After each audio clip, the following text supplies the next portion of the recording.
Hi there, my name's Wendy. I'm a Pipa teacher based in Toronto.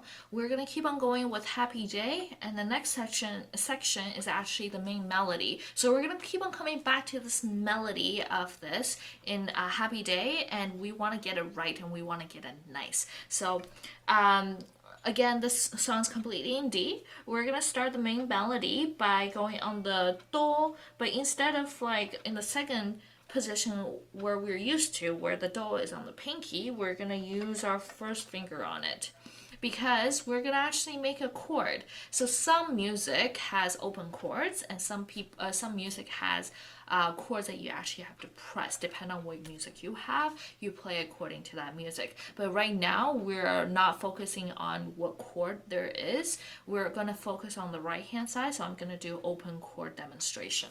So open chord just means that I'm playing one string on the first string, and then I'm not touching the second, third, and fourth string. So some music has that. Some music actually require you to place another finger on the second string. Again, depend on your music. So what's important about this part, because it's the main melody and it's a happy day, it's a happy song, so we want that happiness to come through in our music. That happens when we have accent. So when we add the accent, it gives it a more bouncy feeling towards the music, and that makes it a little bit more energetic. So this is, first of all, I'm going to demonstrate the main melody, and then I'm going to teach you how to do it.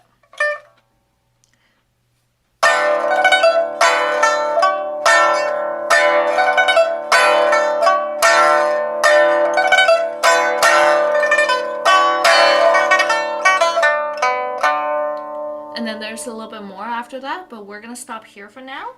So first of all, the first strum is always the most important in that bar. So the first strum we have to come out, and then it's followed by a dotted rhythm. So I was a little bit slow just now, and that makes the dotted rhythm a little bit harder to come out. But when we go faster, it's gonna be.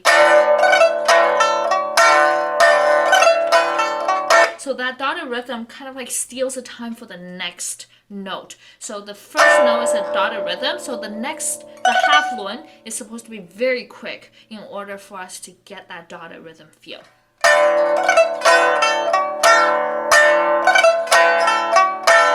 Okay, so all the other strums after the first one, which is the right here, is going to be less important. When I say less important, I mean it's going to be softer. But when we do softer strums, I see very often that in a lot of my students, they end up being like, so you actually don't hear the first string. So the melody is still on the first string. We still want the strum to sound like it's converging and not diverging in sound. So we still have to have that quick wrist action that we have with strums. If you have problem with strums, go back to one of my previous videos where I'm talking about strums and how to do strums properly.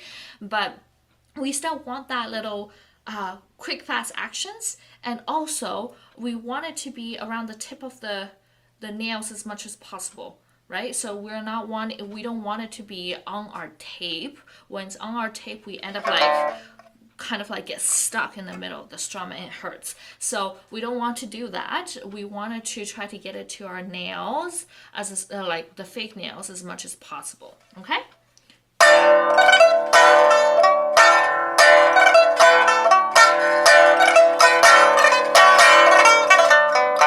So right now, the next part, we're going to be a little bit softer, and we're going to play up above, okay? Again, this part, some music has a dotted rhythm to match the first melody. Some music doesn't. Play according to your own music.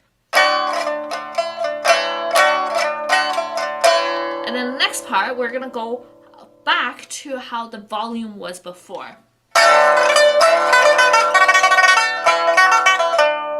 So what's really difficult about just now, what I did, is that the consecutive position changes. It gets a lot of people. We want the position changes to sound as natural as possible, as smooth as possible.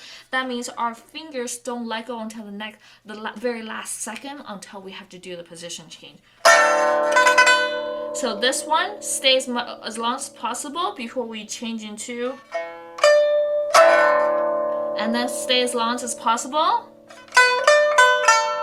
as long as possible.